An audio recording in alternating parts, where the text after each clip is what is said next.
Hello. So this is take 6 or 7 now, trying to make a video. Um, so I haven't made a video since around before Christmas.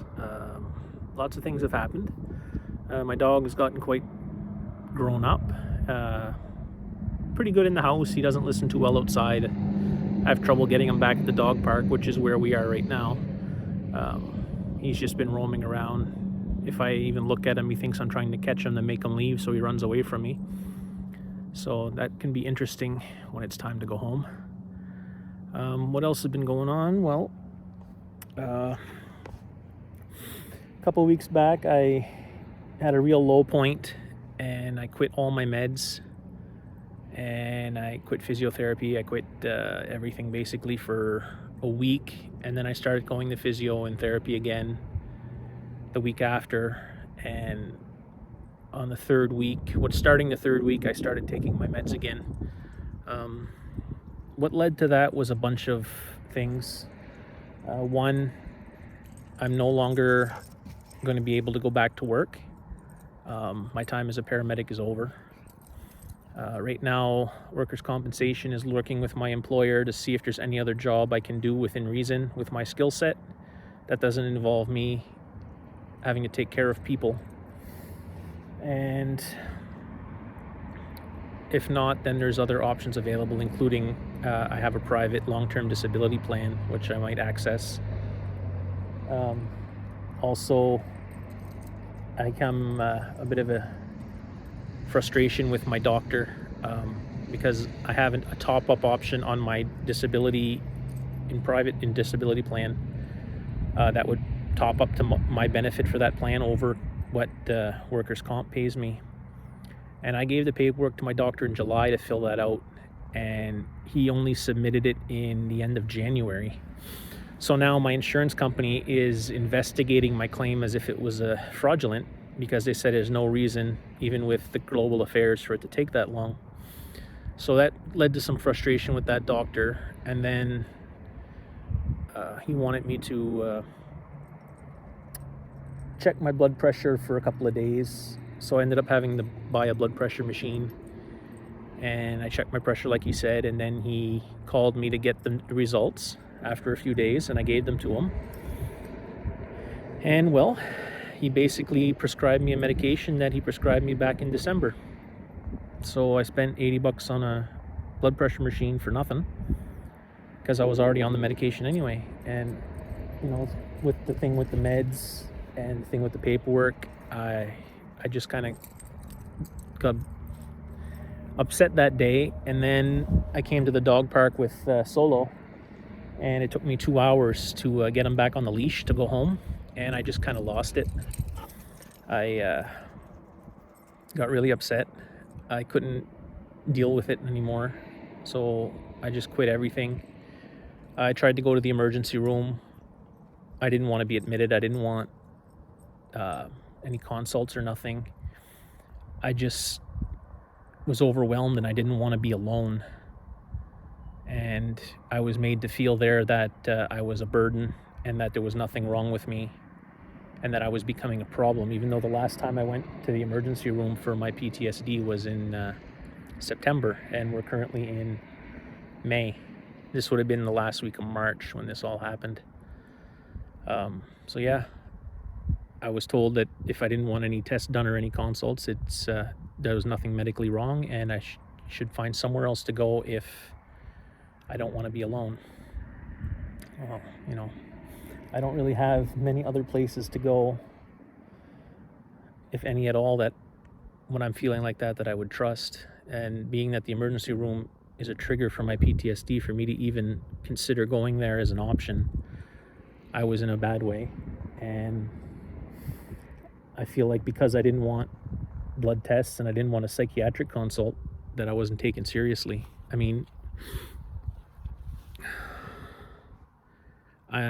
I don't know, like, it's insulting that every second question out of their mouths when you get there is, are you suicidal? And I've never been suicidal. And the only blood test he wanted to run was to check for narcotics. I've never used drugs. The last time I even took a puff, I was 16 or 17 years old, and I'm coming up on 42. So I won't even take CBD oil to help me sleep, even though it's been recommended several times. But, you know, if you don't want to do the blood tests and prove that you're not a drug addict, well, then there must be nothing wrong with you psychologically. That's kind of the feeling I get, that if you have a mental health issue, you have to be a drug addict, or you have to be an alcoholic, because they also wanted to check blood alcohol level, even though I didn't smell like alcohol and there was no alcohol in my breath. I never drank that day at all. They wanted to check a blood alcohol level. So I guess to be considered to have a mental health issue, you have to be an alcoholic or a drug addict, or be suicidal for to be taken seriously, and that's just sad. So anyway, enough about that. Spring bear season's coming up. I'm gonna try and spring bear hunt. I want to try and tag my 2 bear again this year. This year I'm going to do both furs and send them to the fur auction, where I send the beavers and that I catch. Yeah, I'm still hurting financially. I'm still selling things. I ended up selling a rifle this past week, and the EOTech sight that went with it. A fair deal. I still got one EOTech sight left I want to sell. I have that up on CGN, and I'm trying to sell one of my bear skins, because I'm down really to the nitty gritty. I mean, I got my ladders for sale, and I might need those one day, but I need the money. I got my budget worked out. I'm $138 short every month without putting gas in my car or buying groceries. I'm $138 short, which sucks, because if that claim I made with my insurance would go through, for the top up, that would give me an extra $330 some a month, which, you know, I wouldn't have to sell anything. I'd still basically be breaking even, but I wouldn't have to sell. And that's what would be the best, I guess, because I don't got much left that I can sell that I won't regret selling, you know. And the only thing I got that I can really sell at this moment that would make a big difference in helping me financially would be my ATV, which I really don't want to sell, because it might be 5-10 years before I can afford another one. And I'm going to try and hold on to that as long as I can. I've talked about trying to sell the Sea-Doo, but I worry that I don't believe I would be able to get enough to cover what I owe on it.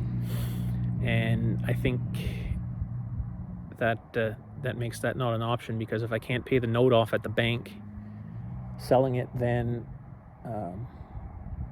you know, the person who buys it could end up having it repossessed if the bank finds out I no longer own it. So I don't want to start doing that kind of stuff and end up in trouble for fraud or theft or anything. So I mean, I could always just surrender it back to the dealership and take the hit financially on it, but that's not going to fix anything either. I've tried refinancing the equity out of my house, because the valuation of my house since the fire repair has doubled the valuation of my house. I know it's worth double what I owe on it, basically. But because of being on WorkSafe for a year now, and without specifics of a return to work date or a letter from WorkSafe saying that they're going to pay me till I'm 65 X amount of money, the bank is wary of refinancing. So I'm kind of stuck with that as it is. I can't get the equity out. I can't really sell the four-wheeler the Sea-Doo. I could sell the four-wheeler, but that would basically just pay off my credit card, and you know, it would help me out by, you know, it would put me at zero instead of the 138 a month I'm short, because the 138 is basically my minimum payment monthly on my Visa. So yeah, life sucks. Save your money, get a plan for the future. Don't impulse shop, you know. The Sea-Doo was a result of the symptoms of what was wrong. I had a bad call. I woke up after that night shift from that bad call, and I bought a Sea-Doo to try and feel better. And that's killing me now. No, killing me. It's hurting me financially now. You know, a lot of things were like that. Some of my guns, the same result. Computer, laptop, same results. I got upset from something at work. Something was hurting me. So I tried to shop it away. And then I end up with hundreds and thousands of dollars worth of stuff I don't need to try and feel better, which works for a couple of days or until the next incident, and leads to all kinds of other problems like divorce, you know, because I lied about money and I bought stuff that without talking about it and hid it. And those things all led to, you know, other issues which led up to my divorce. Yeah. Anyway, so I'll flip the camera around and give you a little peek of the dog park and how big Solo's gotten and him running around here. So hopefully he'll decide he wants to leave soon, and we'll go. Oh, some people at the tennis courts got his attention. You know, flip the camera. Solo! Solo! Solo!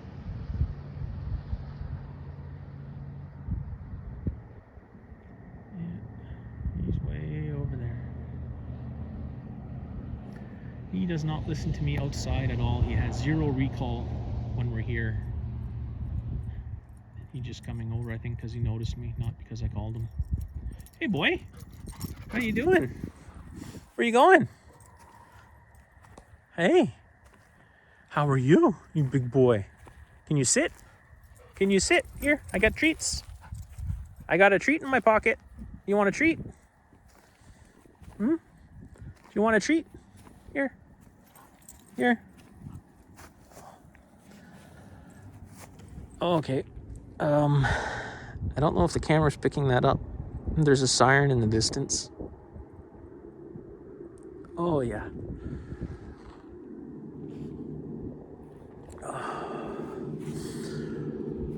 Okay. Yep. Anyway, I'm gonna see if I can try and catch the dog and go home. It's getting a little chilly. Just feel the muscles in the back of my neck are just all tense and on edge right now. The hair on the back of my neck standing up. Oh, it's no fun. Hey, boy. Ball? Ball? Ball? Yeah, I'm pretty sure he can run faster than that. He chased a greyhound around the park here a couple weeks back, and he kept up with it all the way around the perimeter of the fence. So I think he can run a little bit faster than that right there.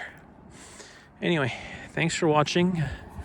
I think I'll finally get this video uploaded and start trying to make it a regular thing again.